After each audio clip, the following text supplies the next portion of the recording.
probably a bit old for you guys. That was Nas. And actually, huh? You remember.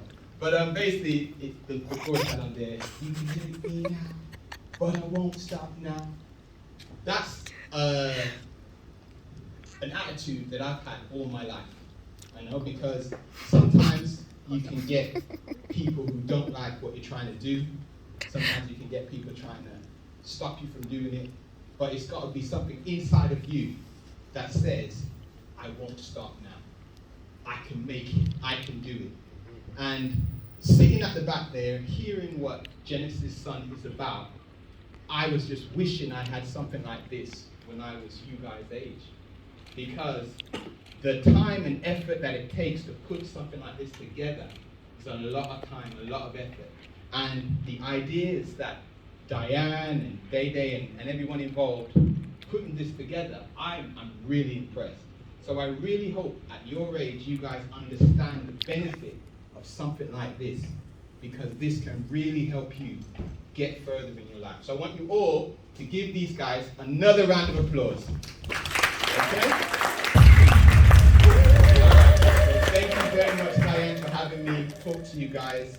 And yes, I'm just going to tell you a little bit about myself and about my story. Now, I don't know if you can tell by my accent, I was never born in the UK. I was born in Dallas, Texas, okay? That's in America. And I actually moved to the UK when I was 12 years old. Now, in America, I had my brothers, we were running around, we were doing all our stuff, playing lots of sports and all that kind of stuff. But in America, I was actually homeschooled. So I never actually went to mainstream school, okay? I moved to London in the early 90s, and obviously, when you move to another country that you're not born in, you feel a bit like an outsider, and that's how I felt. Even in America, because my parents were from England, my accent was still a bit different to theirs. So again, I always felt a little bit different from everybody else. I don't know if there's anyone in here who sometimes feels a bit odd, a bit different from a group of people. But it was at that time I realized that being different isn't a bad thing. It's a good thing.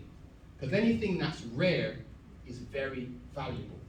You know about diamonds, you know about gold and all that kind of stuff. Anything that's rare is valuable. So you are valuable. All of you are valuable. Now, I've always enjoyed sports. You guys probably heard. I played basketball going up through school. And that's when I started playing for my school first. And then I moved to national level basketball.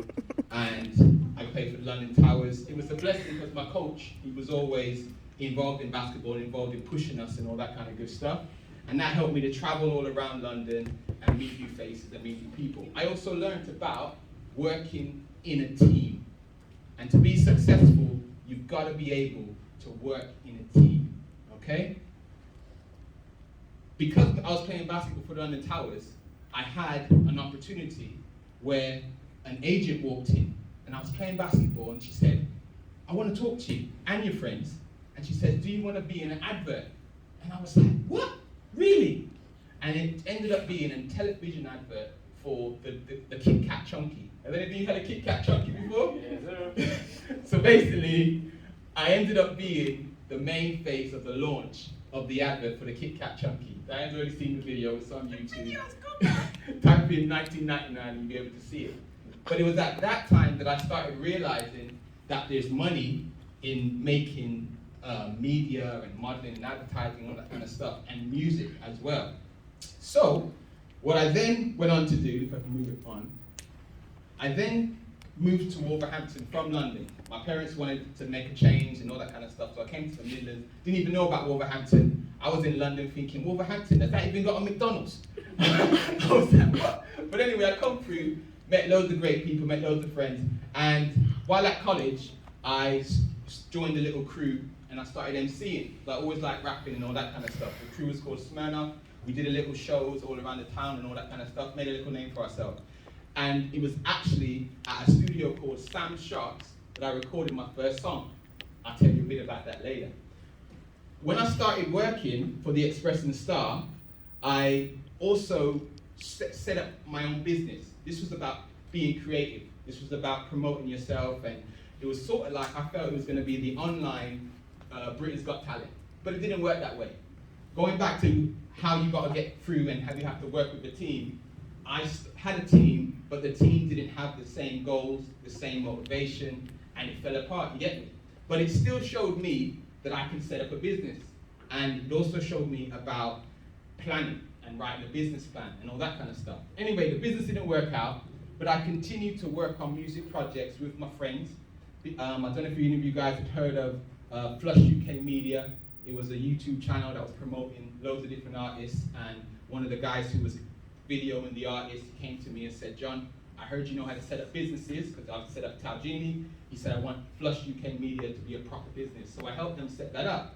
However, that didn't work out, because again, things happen, people get demotivated, and that sort of fell apart as well. But I still wanted to do something. So my friend who had a studio in his bedroom then said to me, John, I want to work out how I can start my own business and get a proper base. So I said, all right then, you need a business plan, and you need to be able to pitch it to the landlords. So that's what we did. And oh yeah, Tipsman PR also came about as well, because I'm a hustler. I was working at the newspaper as well. I knew how to write press releases, and I was good with words. So people started paying me to help promote their music to radios and to help them do content for their websites or for their emails and things like that. So that's when I found out that you don't have to be an MC to make money in music. You can actually do it through other means, being a publisher or being an A&R and all that kind of stuff. So again, just by me starting out, I started learning different things about how to make money through music. And then I also started helping out with events. We put on a few shows. Some of them didn't work, some of them did, but that's the nature of the music business. I'm sure a lot of you know, yeah? So anyway, Beatsabar came about when I had a call at the Express and Star. Somebody said they had a company called Beatsabar, but it was struggling. They needed to advertise it in the newspaper. I put the advert together, I did the work. But because I knew a friend who had a studio in his bedroom, he basically said, I wouldn't mind working out of this studio. So then I put them in contact. However, this studio was in a bad place. A lot of people were getting their cars broken into and all that kind of thing. So what happened then, my other friend found out that Sam Sharp's, remember when I told you, where I first recorded my first song, had actually been closed by the council due to cuts. So then they came to me and they said, John, we know you can write business plans. Why not write a business plan for us to get out of this place to take over this? Now I said to them, I said, we can do that, but you've got business rates, you've got other kind of things that you're gonna have to pay for to get such a big site. Have you considered what a social enterprise is? Because a social enterprise is not a charity, but it's just above one, just like this one. And it has certain rate relief, and you don't get charged, but you also get to do so much more than just being a business making money. You get to benefit your community. And that's what I was about. I was working at the Express and Star, and I was just getting money to pay the bills. And I was like, I'm not getting any buzz, I'm not getting any excitement. But working with young people, working with your community, I knew that that's what I can get. So anyway, we set up the company in 2014. We got the keys, and I was like, oh my gosh, everything on my business plan, I now have to do it. But I didn't really know about running a business. But anyway, we started. Now me doing it at the time as a part-time person, it was so difficult. Being able to go to work 9 to 5, then after 5 o'clock, come to the studio, try and make an impact, it was very hard. So there was a time that came to me where I said, I'm gonna have to take the leap of faith. And this is what happens as an entrepreneur. Yeah. Everybody has that point where they say to themselves, I'm either gonna do it or I'm not gonna do it. And that came because I was going into work and my belly was just hurting me, just going into work. When I had this business that was sort of growing, but it wasn't growing enough. And then I said to myself, right, I'm handing my job in. And when I handed my job in, my person was like, my manager was like, what are you doing? We don't need to do it. I said, I have to do it. I have to give it a go. I have to step out and see what can happen. If I fail, I fail, but at least I know that I tried. And that's what happened in October. Handed my company car keys back, and then I walked into the studio, and then that became my job. Ever since then, somehow, some way, bills have been paid, contacts have been made, and we've kept going. But one of the things is, I've always been happy to go into work, because I'm doing something that I love doing, music, okay? We established a YouTube channel, we contacted schools, we set up a radio show, I started promoting myself, I got into the BBC Midlands, I've been in the Express and Star countless times, I'm meeting people that I would have never met. We've had the mayor come through, every single mayor that's been in Wolverhampton, they've always come through to the studio, every MP. And we've got into schools and we've got so much success stories, it's crazy, but I haven't got long. But basically, one of the things that we also do was, obviously we do the live shows as well, where we get to promote different artists. How many of you have heard of Daps on the Map? Yeah, all right then, brother, see you there. Yeah. So Daps on the Map, he's performed there. We've had all types of artists. We've had Vital, my man's brother, he's come and done stuff with us as well. We've had Stay Fresh Man there. We've had loads of artists come through. And then in the studio, we've had so many famous people come through as well. JK, he recorded Heartbreak. You know, the Toothache, sorry, the biggest tune that he's done. The one that's got more than he recorded that at Beatsabar. But what I'm saying is, a lot of things happen through a step out of faith, okay? And that's what I'm hoping that you guys can know, that if you believe in yourself enough, you can actually make a difference, make a change, okay? This is what Beatsabar looks like now, after we've got some extra funding. We've got a big, massive grant over COVID. We were able to do at the whole studio, and it's doing very well. We do alternative education for young people, so people who are not doing well in school, then they can come to us, and we do music workshops, and we help them make beats and help them write songs. Some of these guys have actually been able to get their music played on One Extra, played on the radio, all that kind of good stuff as well. Obviously, commercial bookings from professional recording artists. We work with a diverse mix of musicians from ethnic minority groups specializing in rap, drill, R&B, electronic music. Beatsabar aims to be the Wolverhampton's contemporary youth music and culture platform, okay? I only am really bothered about music. There's a lot of other people doing a lot of other things, but I like staying in my lane, and that's one of the things that I learned about Taljini. When you sometimes go into stuff that you don't really know about, you can sometimes come unstuck. So always learn what business you're going into. These are some of the things that I've learned from there, if you get me. But music is what we're trying to stay with, and culture. We're also in the dialogue with the council right now. We actually had a meeting with them today, and this is hush-hush news here, but it's not going to be now. We're looking at becoming an independent school, okay? Because we have a lot of people asking us if we are registered with the Department for Education. We tell them no. We tell them that I was just contacted by a school one day and we started doing music workshops. It's ended up working. But now we want to get registered with the Department for Education, and then that's going to open a whole lot of doors. But that means we might get people having to wear like uniform, come to us 9 till 2:30 and do like different set things, but they'll be doing English, maths, and science, but it'll be all music based. So hopefully that happens. We're working on a curriculum right now. But anyway, that is pretty much that. Now, let's talk about enterprise, okay? What animal is this? Bear.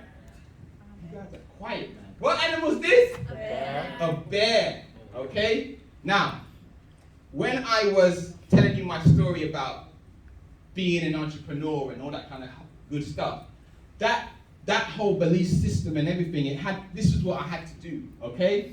First, I had to have belief in myself that I could do it, that I could step out and I could run a recording studio, even though I've never done it before, okay? But I believed in myself, and I also believed in my team.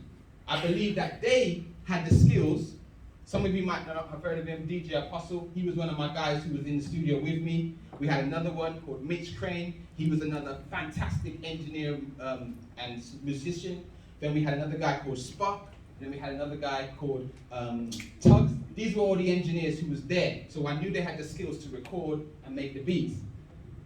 Self-belief is key. Then that leads to becoming passionate and excited about what you're about to do. I was excited about starting out on my own, being my own boss, all that kind of good stuff. And that's what you have to be as an entrepreneur, excited about whatever you're trying to do. The next, because you're excited, because you have belief, it's then going to lead to action, to stepping out and starting something, which is always a bit scary at first, but you have to do that, okay? The final thing is all those together, belief, being excited and taking action, it leads to results. Now the results might not be exactly what you want at the start, but results will come. And little wins lead to big wins, okay? So if you can remember that, remember the one thing, if you can't remember anything I've told you, be a bear. Be a bear. Have the bear attitude, okay? Believe in yourself, get excited, take action, and get the result. Right. Yep, is any bears in the room? Yes? These are quiet bears, man. They're quiet bears. All right then, team question. Now let's imagine you've got £1 million, a countless amount of money, yeah? And you want to get your song heard on the radio. Now, this is about music enterprise, okay? So I want you to think about how many different people you'd have to pay to get it heard on the airways. Okay, so let's start. You've got the song in your head, okay? Who do you have to go and see first? Yes, my brother. Radio. You need to go see the radio. Yeah. Now hold on. Your song hasn't even been made yet. It's not even been made. It's in your head. It's not made. Yeah. So you need to Go to get. the studio. So you saying you need to go to the studio? Okay, that's a good idea. Someone might say different. What would you say? A songwriter? A songwriter. I like that. So first, you go to the songwriter. The songwriter writes your song, or hears your song and helps you to structure it. Now you've got the song on paper. What next? Yes, bro. Then you want to go to the studio and you want to record. Then you want to go to the studio and record it. Okay? So at the studio, you've gone to record, but the engineer said, my bro, where's the beat, fam? See where I got you there? So you missed out somebody. Who do we need? Who do we need? Huh? An engineer. We need a beat maker. Yes, sir. We need to go to a beat maker and say, brother, I've got this song, I've got the lyrics, but I need the beat made for me. Okay? Now, some people go to a beat maker and get it made from scratch. Some people might just go online and you might just see a beat that you already like and then you write to it there. But either way, money's got to change hands again. Okay? So you've got the songwriter, you've got the beat maker, now we go to the studio. So at the studio, we record the song. Okay? Now it's recorded, but go on. You have to edit it. You got to edit it now. So some people get it recorded by one person, audio engineer, but then they've got to go to a mixer and masterer. And he will mix it and master it and make it sound polished. So that's an extra bit of money. So that's 4 people. Now you've got the full package of the song. Finished. What next? Then you have to introduce somebody. Ooh, before you, okay. He said you gotta have a picture to somebody. But guess what? You've just got the song on WAV or on MP3. Where's the front cover? Where's the look of the song? How do we know what it looks like when it gets uploaded? You have to go to someone who will draw like album covers for you. That's right. Now, that's called a graphic designer. Okay? Okay, so now you've got the front cover done. You've got the song. Okay? Now, me personally, I might have even said, while you're in the studio, you want to have somebody taking pictures. You want to have somebody giving you some content on your social media. Who would that be?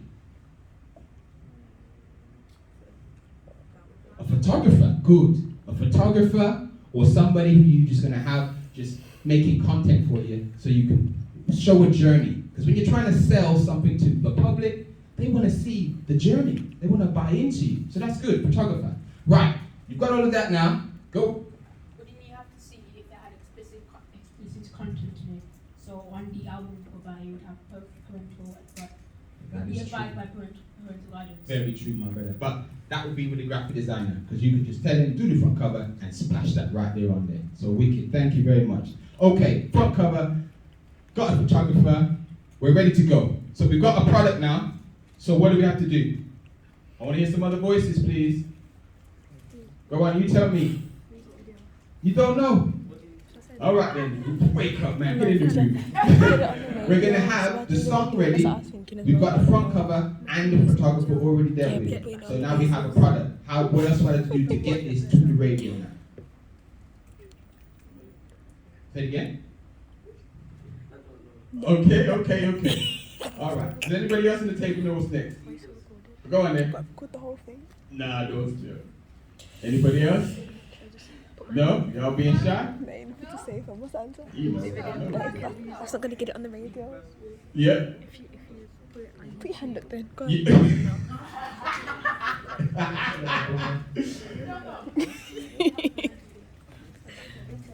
know that was over that too. Get me a drink though. Okay. So he's gonna find an A&R person on the radio. That's good. That is good. So someone who can push the track to the radios. People get paid good money to push it to their network of people on the radio. Okay? And then I would basically say you pay someone to publish it, to get it onto Spotify, iTunes, and to all of those big stuff. That's called a distributor. Now you can do that yourself.